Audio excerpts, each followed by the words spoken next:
Buenas tardes a todas, bienvenidas a nuestra sede, en donde hoy, un año más, se celebra este acto reivindicativo en el que se reclama el cese y la eliminación de la violencia contra las mujeres.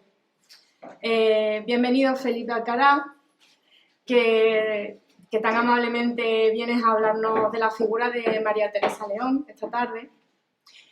Y bueno, yo quería simplemente decir que el objetivo de este acto no es otro que visibilizar, sensibilizar, crear conciencia, intentar abrir ojos que se empecinan en permanecer cerrados, abrir nuestra boca para informar de la realidad de la situación por la que pasan demasiadas mujeres y luchar por que se cierren otras bocas que se afanan en desinformar, en tergiversar, en distorsionar la realidad que nos afecta a todas las personas.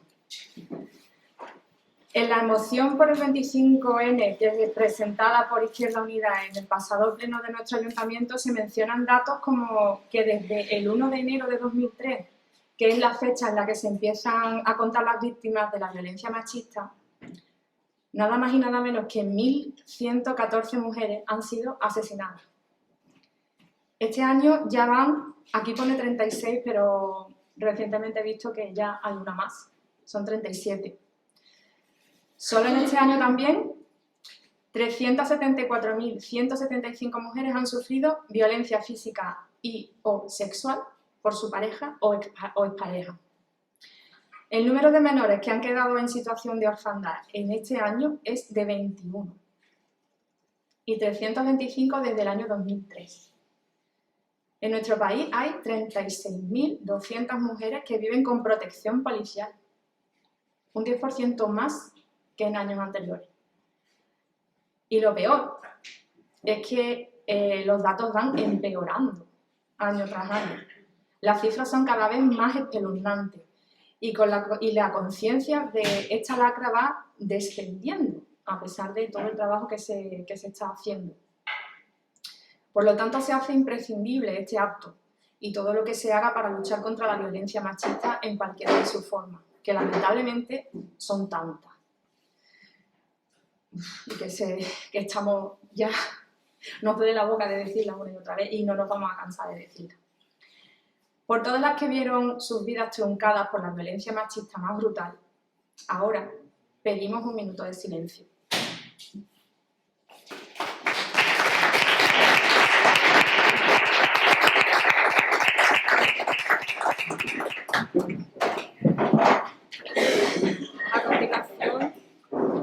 A continuación voy a dar lectura del manifiesto del 25N de Izquierda Unida. Este 25 de noviembre seguimos gritando juntas contra la violencia machista. La violencia patriarcal nos amenaza en las instituciones, en nuestras casas, en las calles y en los lugares de ocio nocturno, en los centros de trabajo y de estudio.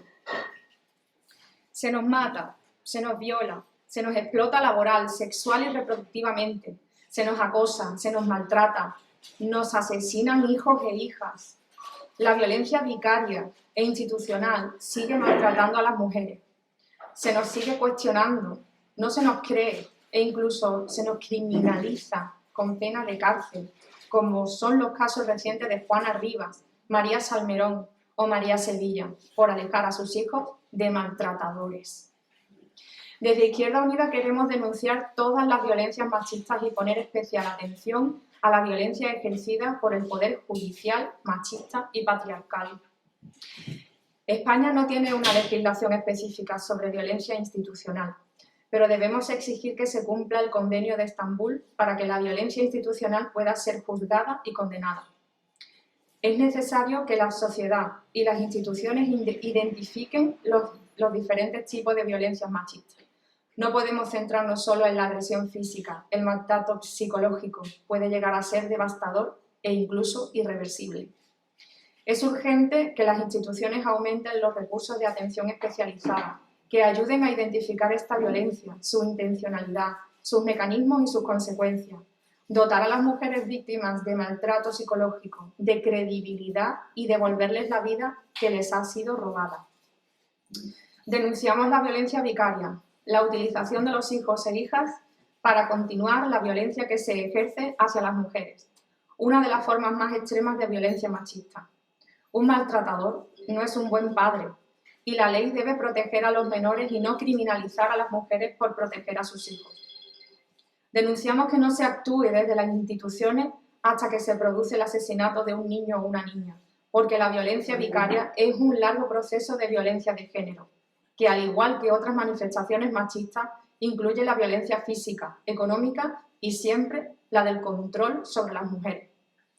Una violencia que cuenta con un gran respaldo de las instituciones y del sistema judicial y de la que son víctimas Juana Rivas, María Sevilla o María Salmerón, y que se han enfrentado o se enfrentan a la cárcel por el hecho de proteger a sus hijos e hijas de un maltratador.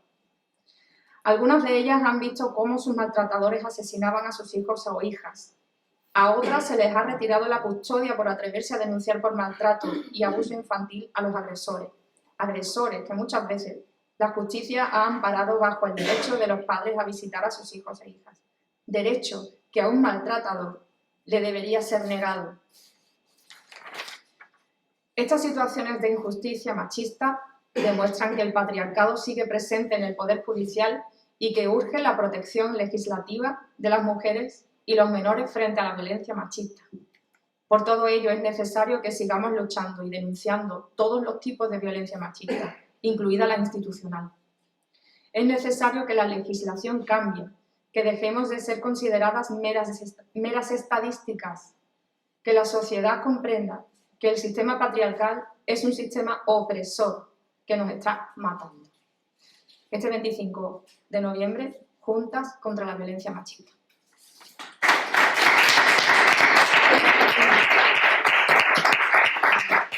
Bueno, ahora voy a dar paso a un vídeo que es un fragmento del documental de Las sin sombrero, de Tania Bayó, de 2015.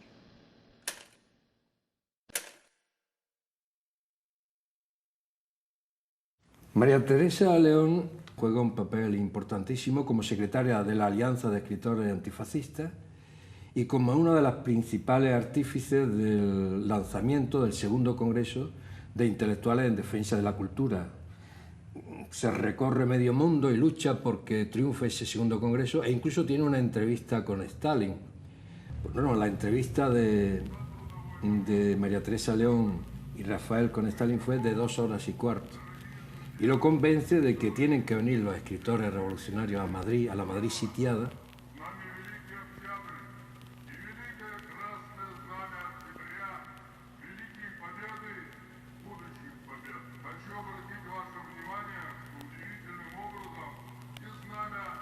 Si yo tengo que resumir la personalidad literaria de María Teresa, me acuerdo por una parte de su labor como memorialista, porque me parece que Memorias de la Melancolía es uno de los grandes libros de memorias de la literatura española contemporánea y de la literatura del 27.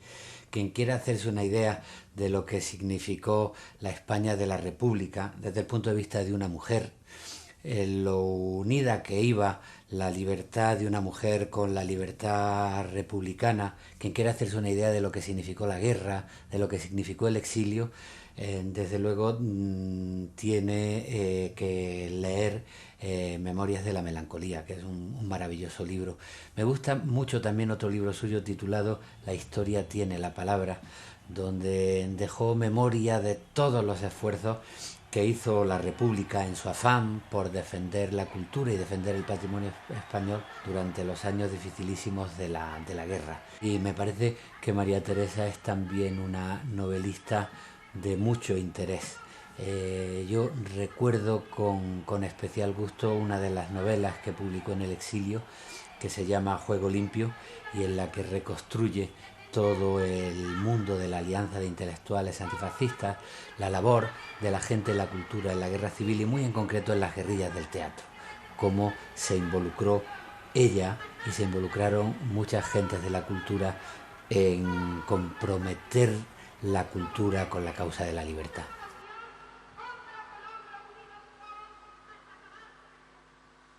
En Madrid sitiado en agosto de 1937, en la Alianza Intelectuales hicimos el primer homenaje que se hizo a Federico muerto.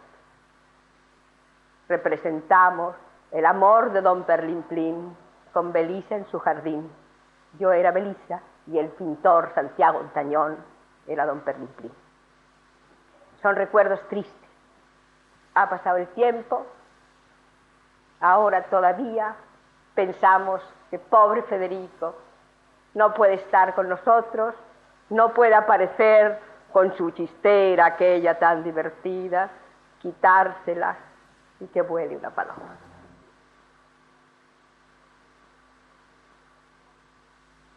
Buena parte de su liberación como escritora tuvo que ver también con un compromiso político. Su mirada es política, pero es también poética, y yo creo que esa vinculación viene de la necesidad de unir su conciencia de mujer con su compromiso político. Es una mujer de una gran importancia, pero muy desconocida, tapada, olvidada. En una de las obras que hizo Alberti entonces, El hombre deshabitado, se dice aquello de: una paloma blanca duerme en la nieve, quisiera despertarse pero no puede, ay, pero no puede. Yo creo que ahora, si oiría desde la puerta de eso, sí se puede despertar esa paloma blanca y se puede comentar objetivamente lo que supuso la historia y la trayectoria política, cultural y feminista de María Teresa León Goyri. En primer lugar, yo quiero agradecer enormemente a Felipe Alcaraz que esté hoy con nosotros, porque realmente para las personas que hemos estudiado o que nos ha interesado la figura de María Teresa León o la figura de muchas mujeres que hay que rescatar de la invisibilidad, pues para eso Felipe está haciendo un trabajo bastante importante en los últimos años y es un placer y un honor que esté hoy en el Viso para contarnos muchas cosas de María Teresa. La Asamblea de Izquierda Unida del Viso todos los años no solo trabaja en las efemérides relacionadas con la mujer y la igualdad, como pueden ser el 25 de noviembre o el 8 de marzo, sino que históricamente es una asamblea en la que todas las personas que forman parte de ella pues han predicado con el ejemplo, han trabajado por la igualdad todos los días en todos los ámbitos, tanto en los profesionales como en los personales. De eso la Asamblea está orgullosa, las mujeres de la Asamblea nos sentimos orgullosas de ese papel de la Asamblea de Izquierda Unida del Viso y también creemos importante visibilizar y celebrar las efemérides que tienen que ver pues, con la lucha contra la violencia machista o en favor de la igualdad, ¿no? El 25 de noviembre y el 8 de marzo.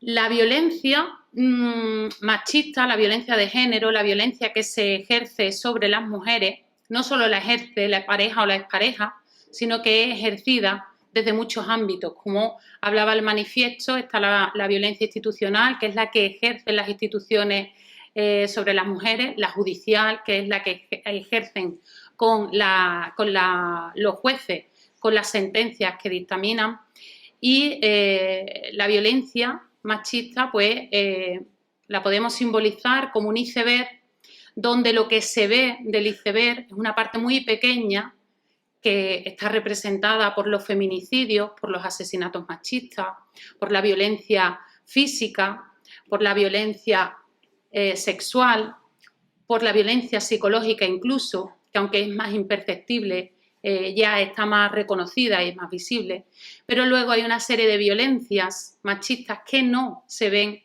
porque no están fuera del mar, forman parte de la parte inferior de ese iceberg.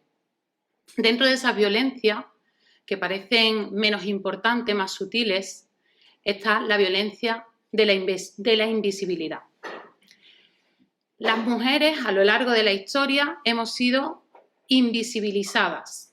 No aparecemos en los libros de historia, no formamos parte de la lectura hegemónica androcéntrica que se ha hecho de la historia. Las mujeres hemos participado de la historia, igual que los hombres, pero no somos referenciadas, no somos reconocidas por haber contribuido con nuestro trabajo, con nuestra aportación personal, profesional a la historia. Eso no es nuevo, eso lleva pasando desde hace muchos siglos. Pero la invisibilidad de esas mujeres que sí que participaron en la historia, fueron protagonistas de la historia que nos están contando y no aparecen, esa invisibilidad hay que luchar por erradicarla, porque es otra forma de violencia. Lo que no se nombra no existe, y las mujeres, si no somos nombradas, no existimos. Durante la época de la República, la mujer española vivió una situación revolucionaria en cuanto a libertades, derechos y en cuanto a ocupación de espacios públicos. Cuando estalla la guerra civil, no voy a decir las principales, pero una parte importante de las personas que defendían la República eran las mujeres, las milicianas, porque de ellos dependía que su nuevo status quo, su nueva situación, con muchos más derechos y libertades, se mantuviera. Pero no fue así. Todos sabemos el resultado del alzamiento militar del 18 de agosto del 36 y del 18 de julio, perdón, del 36, y sabemos qué ocurrió con las mujeres, porque muchas de las personas que hay aquí, o algunas de las personas que hay aquí, habéis sido pues parte de esa generación que vivió la dictadura.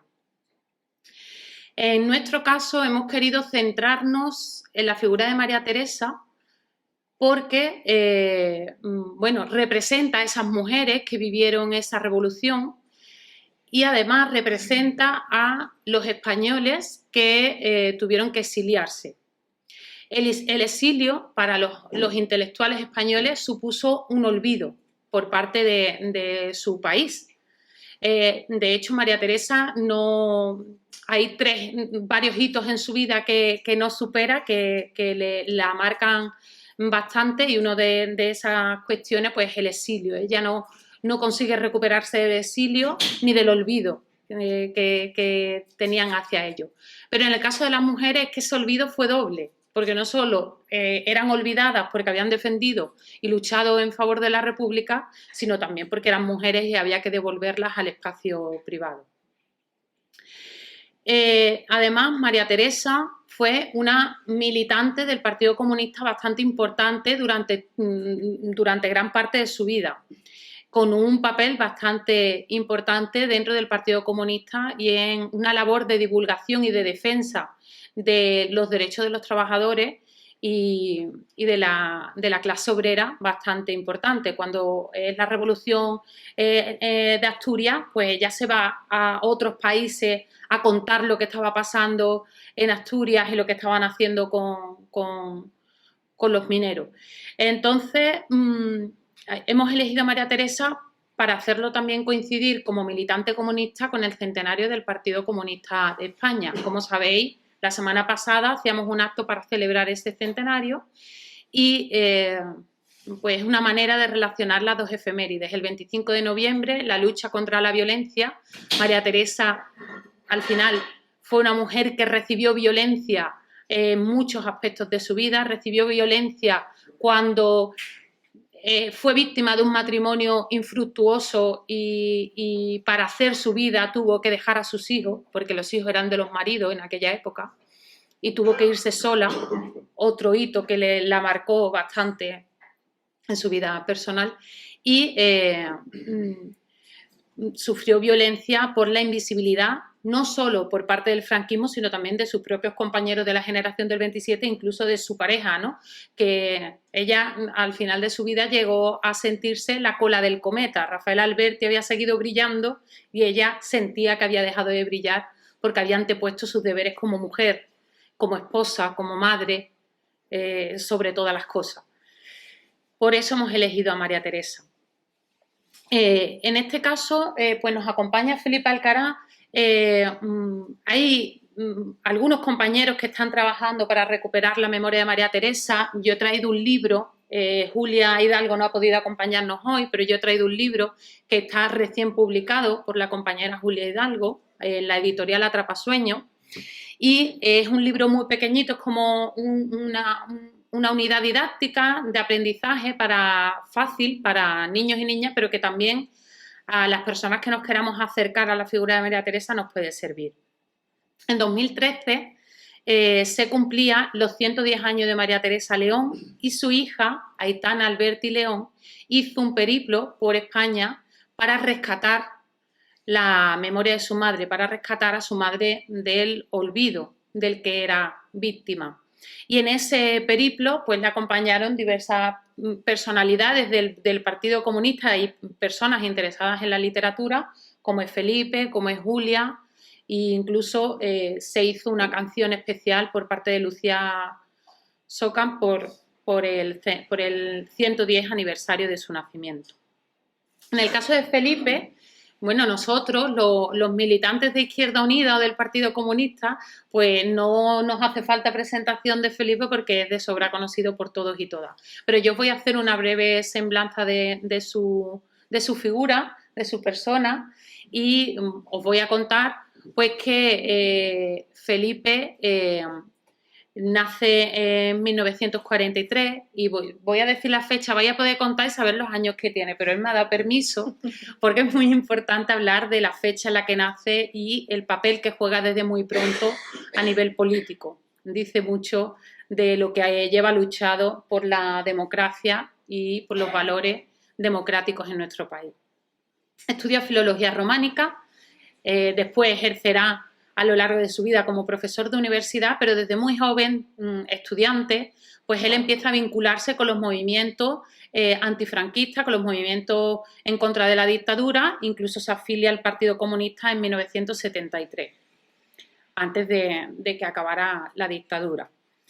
Luego ha desempeñado distintos cargos orgánicos dentro de Izquierda Unida, aparte de la representación institucional del Partido Comunista de Izquierda Unida. En 1981 fue elegido secretario general del Partido Comunista de Andalucía. También ha ostentado pues, representación de todos y de todas en el Parlamento de Andalucía, donde además fue portavoz de nuestro grupo, y en el Congreso, y distintos cargos dentro de la organización. Pero otra parte, no sé si tan conocida, de Felipe, es su labor como escritor. Y además como recuperador de las memorias olvidadas de muchos escritores importantes, como puede ser, por ejemplo, también de la generación del 27, Luis Cernuda. Y ha escrito pues, distintos géneros literarios, ha escrito novelas, ha escrito poesía, también ha escrito artículos en distintas publicaciones, como por ejemplo Mundo Obrero, que versaban de distintas cuestiones, ha escrito prólogos a libros de otros escritores o escritoras. En definitiva, tiene una actividad bastante ingente en cuanto a literatura. Un dato que igual tampoco es muy conocido y también creo que nos explica un poco la persona que ahora nos va a hablar, es que Felipe renunció a la máxima pensión vitalicia que le correspondía por los cargos políticos que había ejercido y se quedó con la pensión que le correspondía por su trayectoria profesional no relacionada con la política. Eso dice mucho, sobre todo en una España de puertas giratorias y de pensiones vitalicias a personas que no han luchado ni una décima parte de lo que Felipe ha luchado por la democracia en España. Como digo, en los últimos años, pues Felipe ha recuperado la memoria de María Teresa y entonces hoy nos va a contar un poco más, va a profundizar un poco más en la figura de María Teresa. La idea es que nos hable de ella y luego pues que abramos un debate entre todos y todas o reflexionemos no solo sobre la figura de María Teresa, sino también sobre la situación de las mujeres en nuestro país y la situación de desigualdad o de invisibilidad que hemos tenido hasta ahora. Así que sin más, le doy paso a Felipe. Muchas gracias.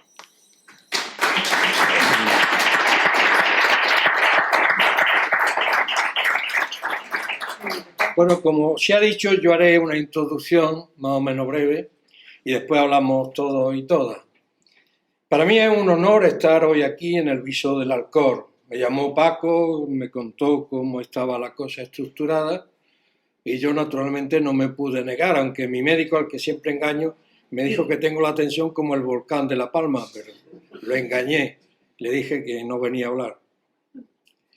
Y un honor específicamente por estar aquí el 25 de noviembre, Día contra la Violencia Machista, y un día muy especial que tiene también su pequeña historia. Viene declarado por la ONU en 1999 del asesinato de una serie de mujeres en la República Dominicana.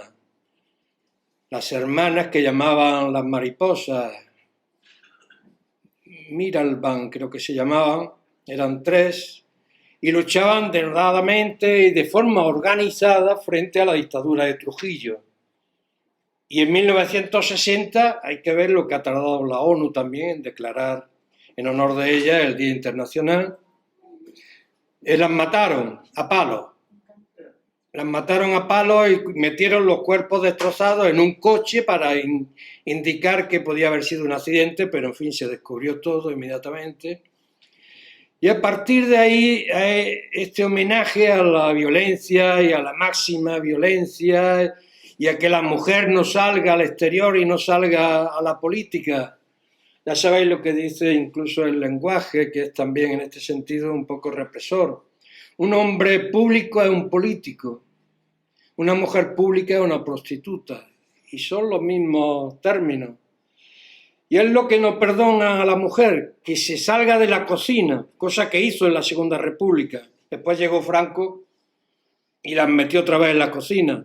Luego llegó el PSOE y lo único que hizo es ampliar un poco la cocina. Pero en fin, hay alternativas feministas como la nuestra que están luchando a fondo por salir de una situación de degeneración muy dura y muy estructural. Yo quería decir que la lucha es muy dura. El patriarcado, que es el que opera en estos casos, es la segunda cara del capitalismo. Mientras no acabemos con el capitalismo, no acabará esta violencia, este terrorismo machista. No acabará. No quiere decir con esto que nos tengamos que resignar o que no luchemos. Los de Cádiz no han derrotado al capitalismo, pero tenían que luchar para mejorar las condiciones indignas a las que están sometidos. Muchos de los que se están ahora jubilando nunca han tenido un contrato fijo. Es una situación demoledora y han luchado ahora ganando 1.200 euros de media y han perdido unos 400 euros en esta lucha. Viven al día, pues bueno, van a tener 2 o 3 meses muy malos de cara a la Navidad. Igual en el patriarcado, hay que seguir luchando, pero sabiendo que el patriarcado tiene una misión de cara B del capitalismo. Es decir, las mujeres gritaban el 8 de marzo, este último y el anterior, y cuando se consiguió una gran unidad que salió a las calles de manera demoledora, gritaban, sin nosotras el sistema se cae. Y es verdad. Pero hay que decir también que el capitalismo se caería abajo si no existiera el trabajo no pagado de las mujeres. Miles de mujeres reproduciendo la fuerza de trabajo, trabajando en las cocinas, cuidando con los niños. Ese trabajo no pagado es el que mantiene el sistema y por eso el patriarcado, ¿qué hace? El patriarcado no permite que la mujer tenga una entidad suficiente, ni política ni ideológica, y se las reprime, se las ningunea, se las persigue, se las mata. Se las mata. 1118 desde el 2003. Más muertes en las mujeres que por ETA. Hemos luchado frente a ETA. Pero a las víctimas de ETA se las hizo víctimas de Estado. Era un problema de Estado. A las mujeres no. Las mujeres que mueren asesinadas, 37 este año, 7 en Andalucía, no son víctimas de Estado. Incluso hasta hace poco en la prensa salían en la sección de sucesos, como algo íntimo, como algo privado. Y si tú pillabas a un hombre con una mujer, es que el hombre tenía la bragueta bien pertrechada. Pero si tú pillabas a una mujer engañando al hombre, se la podía matar, se la podía asesinar, porque atentaba al honor de los hombres. Es una diferencia que en gran parte todavía sigue en pie. Y la mujer como una persona que depende del hombre y que utiliza a veces la lógica de aquel famoso tango, la maté porque era mía, es como propiedad del hombre que puede disponer de ella en cualquier momento, por lo menos así lo cree. Y eso es contra lo que estamos luchando, contra la segunda cara, la cara B del capitalismo, pero con la misma fuerza estructural que el capitalismo. Y por eso la lucha es tan difícil. Y es una lucha que se te mete en el cuerpo, como se mete en el cuerpo el machismo sin que se entere nadie, es una cosa que no se ve. Es una cultura que está ahí como una contaminación que aparece como natural y por eso cuando muere una mujer no resuenan los televisores como cuando muere un torero. Muere una mujer y dan la noticia, otra mujer muerta y nos estamos acostumbrando a que mueran un día, otro, 1118 desde que se computan las mujeres a partir del año 2003. Y eso es lo que celebramos este día, celebramos que nos estamos organizando y que estamos luchando frente a esta injusticia. Y en gran parte así lo sufrieron María Teresa León y muchas de las mujeres coetáneas, también Dolores. María Teresa León era mujer, escritora, republicana y comunista, lo tenía todo, solo le faltaba ser del Betis. Y eso que tenía ella, pues inmediatamente la convertía en un objetivo de la represión o un objetivo del olvido. Lo contaba yo a los periodistas esta tarde, cuando se hace la foto de la generación del 27 en el Ateneo de Sevilla, que no fue en el Ateneo, porque en ese momento el Ateneo estaba lleno de juguetes y tuvieron que ir a la Sociedad de Amigos del País, que estaban en la calle Tetuán, estaba un poco más allá, pues no aparece ni una sola mujer. Allí los codos funcionaron mejor que en el fútbol. Y tampoco aparecieron después y se fueron disolviendo sus nombres, su obra, su importancia, su luz pública y no han llegado hasta ahora. En el 2013, cuando salimos al comando María Teresiano, aquí estamos hoy 2 personas de ese comando, Pepa y yo, pues no conocía a nadie a María Teresa León. 2013. Nadie. Y Aitana se llevaba una sorpresa detrás de otra. Algunos camaradas viejos sí la conocían, claro. Pero todo el mundo decía, la compañera de Alberti, los que sabían algo, los que les sonaba algo aquello, pero el resto no la conocía. Y algunos camaradas viejos nos dijeron 2 cosas, junto a otras muy laudatorias, que sí la conocían y conocían sus capacidades políticas, ideológicas y literarias. Nos dijeron primero que era muy presumida, es decir, que se arreglaba, que se pintaba, que se ponía vestidos bonitos. Y eso le había quedado a ellos como una crítica que había que hacer a María Teresa León. Y la segunda cosa que nos dijeron es que era muy mandona.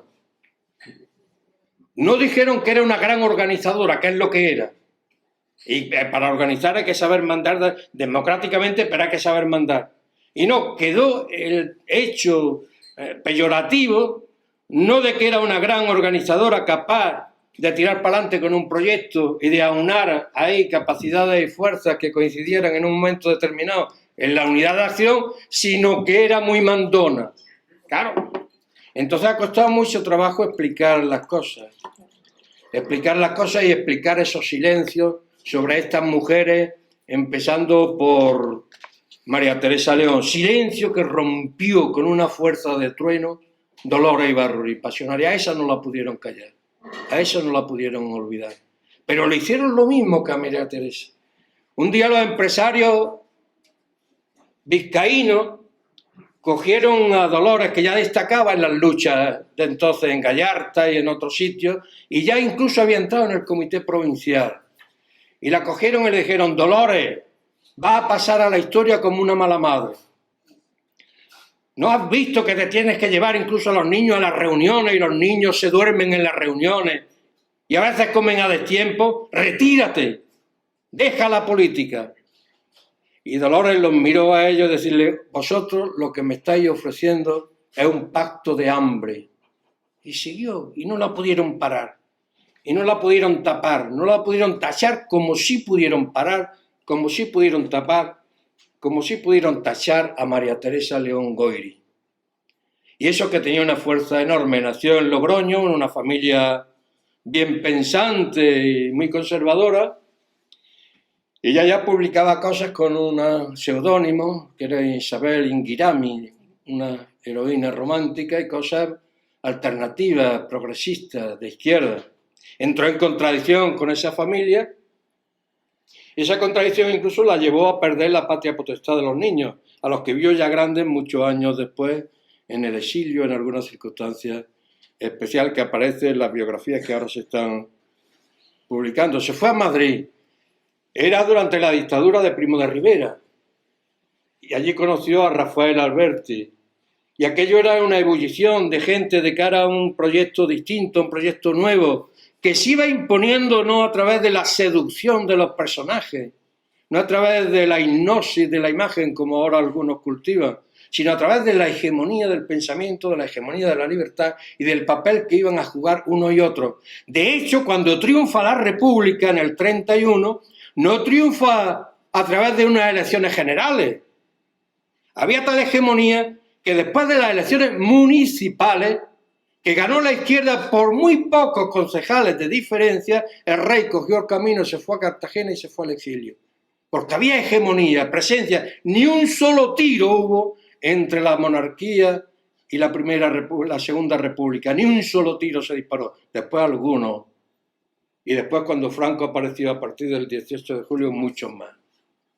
Pero el paso a que la transición entre la dictadura de Primo de Rivera y la Segunda República no supuso sino la presencia hegemónica de gente que impuso esa libertad y esa libertad republicana de la Segunda.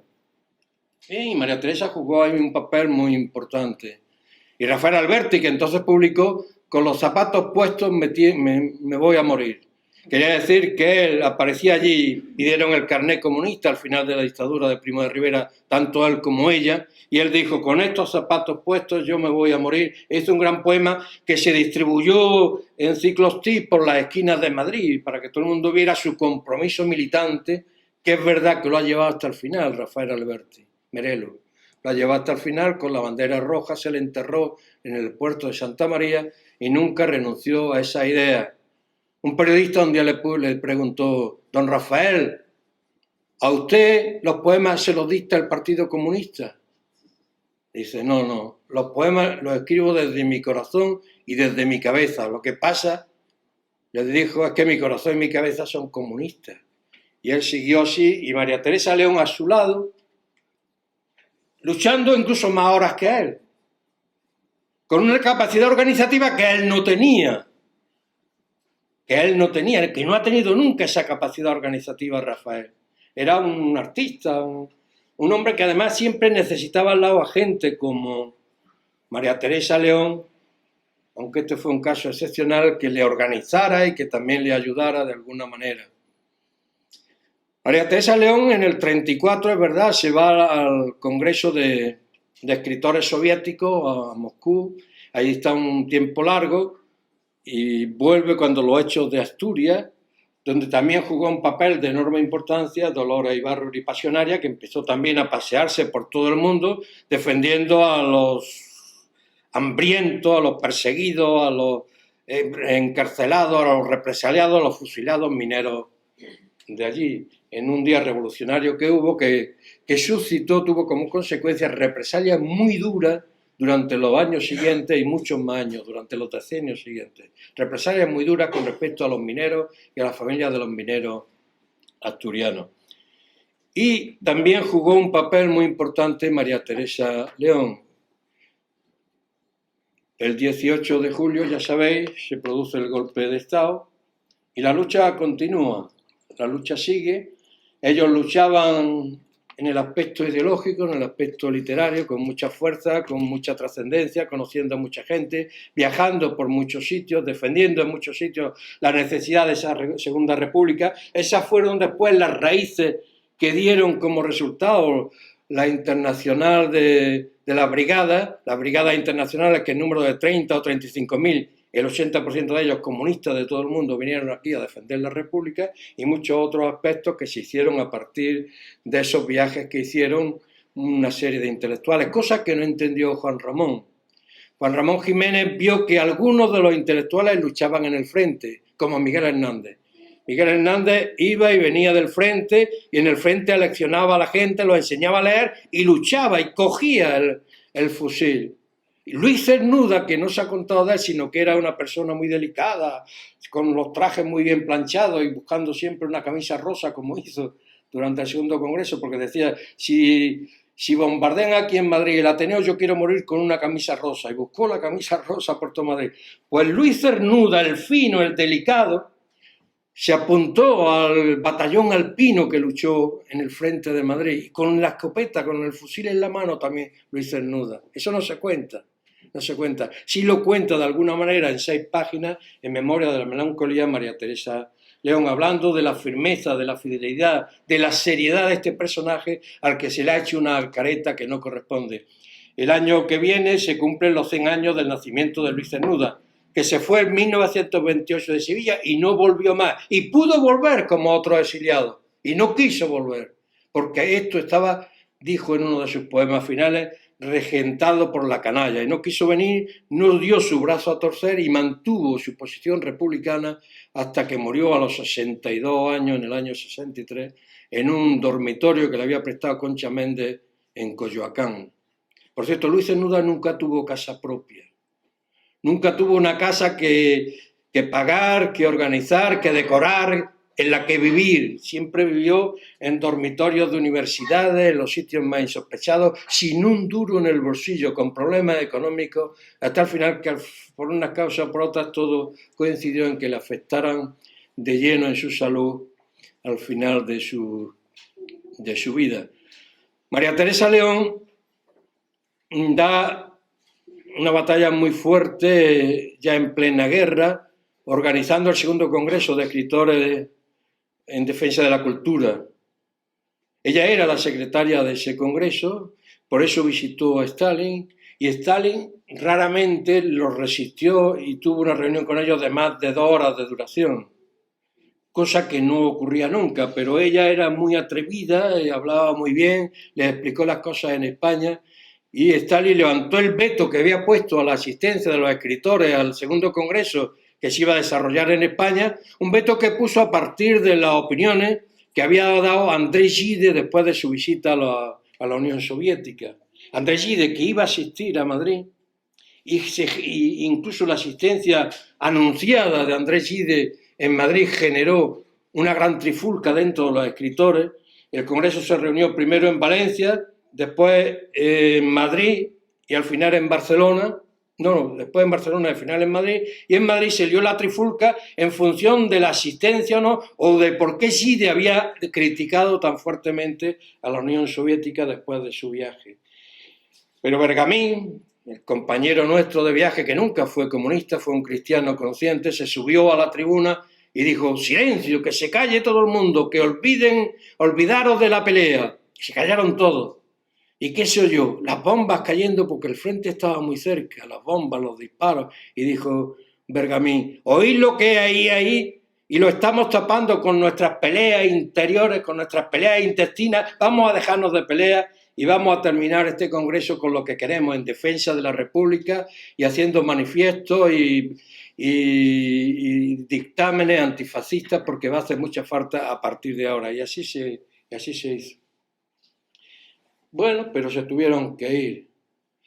Dice María Teresa León en Memoria de la Melancolía que ellos seguían la costumbre de los románticos, que siempre iban con una onza de oro y una pistola. Se había equivocado Juan Ramón cuando los criticó, dicho antes. Juan Ramón dijo que eran unos intelectuales que iban por Madrid con el mono recién planchado y una pistolica de madera. Yo creo que se equivocó Juan Ramón, se pasó.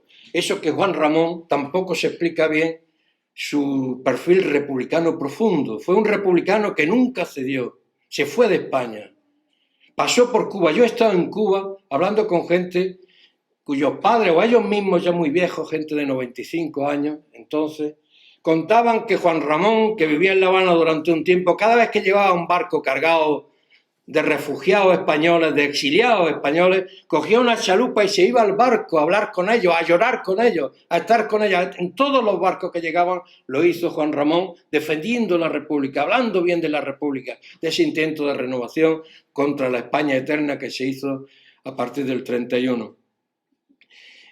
Y cuando llegaron a Orán, en una especie de libélula voladora que no se cayó por el camino porque transgredió la ley de la gravedad, ellos salieron de Aitana, pasaron por la Sierra de Aitana, de ahí el nombre de su hija, que nació en 1941 en la Argentina, en Río de la Plata.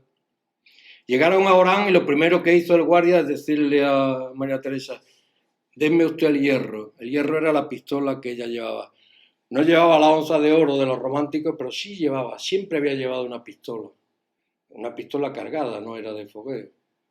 Y ella lo cuenta diciendo: y allí dejé la pistola, pero que era un símbolo de una lucha que habíamos hecho con las mayores consecuencias y asumiendo las mayores consecuencias que se pudieran dar. De hecho, la intervención que ella hizo en el segundo congreso, en la parte que le tocó hablar en Barcelona, que fue inaugurada por Company, el congreso fue inaugurado en Valencia por Negrín.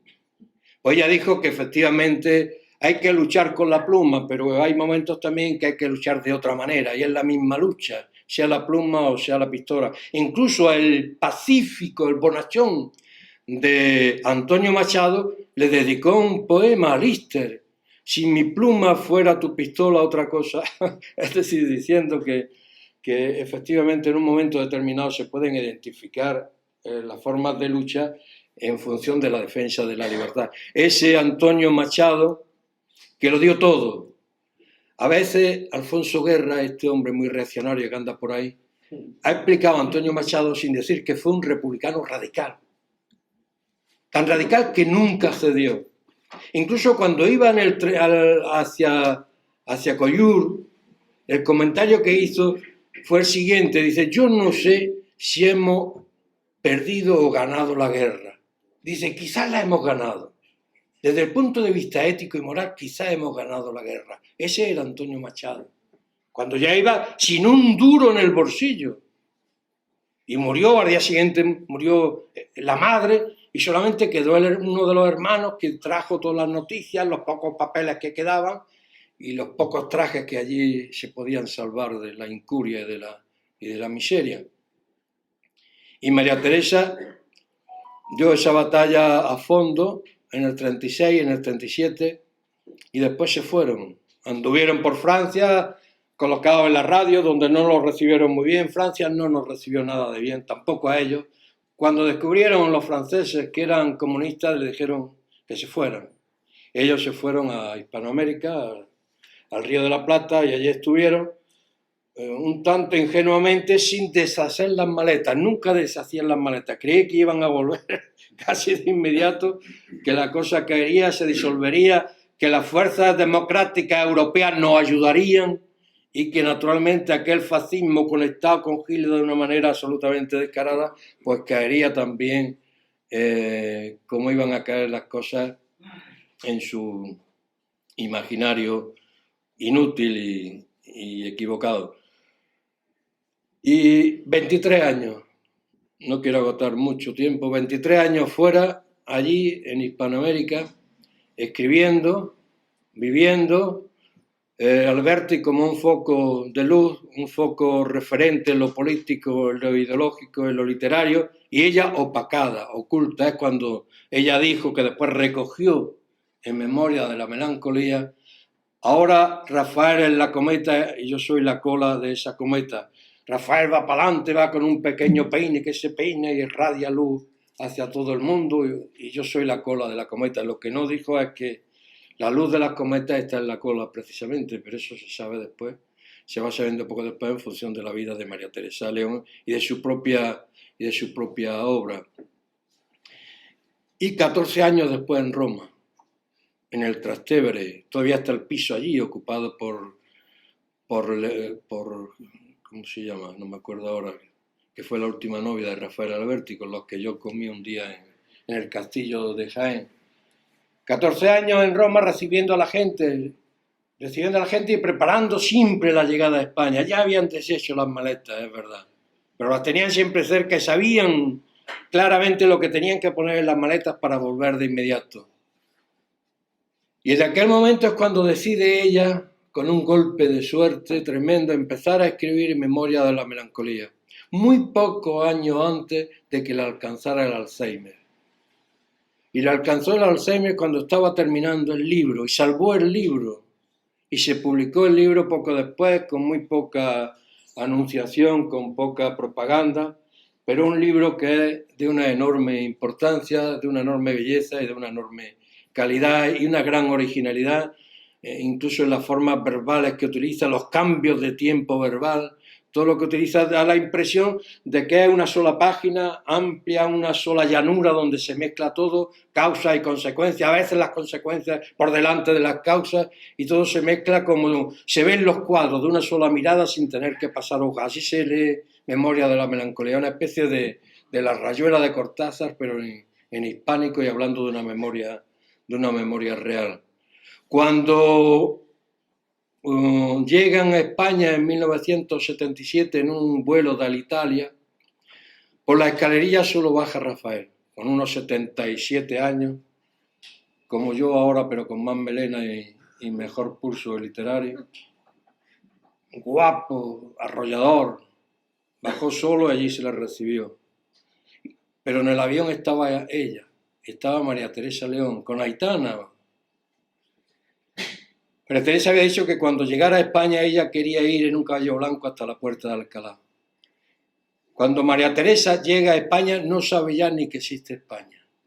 No sabe a dónde llega, ni si es un país al que llega, no sabe nada, no recuerda nada, no es nada.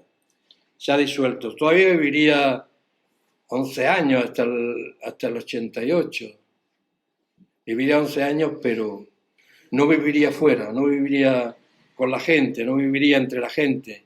Se la visitaba, estaba allí, a veces decía algo con sentido, a veces hablaba del caballo blanco, pero poco más. Y cuando muere en el 88, qué mala suerte, no puede ir nadie a verla, porque es el día de la huelga general enorme del 14 de diciembre de 1988, en que se pararon hasta la golondrina. Y muere en silencio, muere sola, y se la entierra en el cementerio de Majadahonda, donde hay un epitafio que recuerda uno de los versos de Rafael Alberti. Esta mañana, amor, tenemos 20 años. Un verso de impulso, de juventud permanente, de que la revolución es la juventud del tiempo y el tiempo es de los que se atreven a pararlo en la juventud. 11 meses después muere Dolores, a la que no pudieron parar, cuyo recuerdo no pudieron disolver, a la que no pudieron tachar.